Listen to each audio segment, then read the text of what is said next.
बुखारी और मुस्लिम से रफुल यदैन की हदीसें पेश करें और हदीस अम्मारा आपके गले में फंस जाए, ठीक है, आपके गले में तो फंसेगी ना, हमारे गले में कोई चीज फंसे ना, तो उसको निकालने के लिए ये हमने 2812 रखी हुई है। ये मैंने अपनी बोतल के ऊपर लिख के लगाया हुआ है 2812। तो हदीस अम्मार हमारे गले में कोई नहीं फंसी हुई, ये महज तुम्हारी बकवासबाजी है।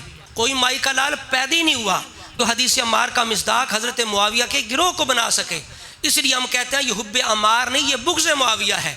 असल में तुम्हारे गले में हदीस सुल्ह इमाम हसन 2704 फंसी हुई है, जिसको तुम्हारे गले से नीचे करने के लिए हमने ये डंडे पे लिख रखी है। ये देखो 2704, ये तुम्हारे गले का फंदा है, तुम्हारे गले में फंसी हुई है। हम इसको इस डंडे के साथ नीचे करेंगे। और असल में तुम हजरत इमाम हसन के बागी हो। बताओ क्या इमाम हसन को हदीस अम्मार की खबर नहीं है? उन्होंने तो हज़रत मुआविया से सुलह की है, हज़रत मुआविया की बैत की है, उन्हें इमाम बनाया है। तुम आज भी बकवासबाजी कर रहे हो और माज़ अल्लाह हज़रत अम्मार का कातिल हज़रत मुआविया को बनाते हो, कभी कभी उन्हें बागी कहते हो। तो लिहाजा असल में तुम इमाम हसन के बागी हो, रसूलुल्लाह के बागी हो। रसूलुल्लाह ने कहा था ये मेरा बेटा हसन मुसलमानों के दो गिरोह में सुलह कराएगा, लेकिन उस वक्त सबाइयों को तकलीफ थी।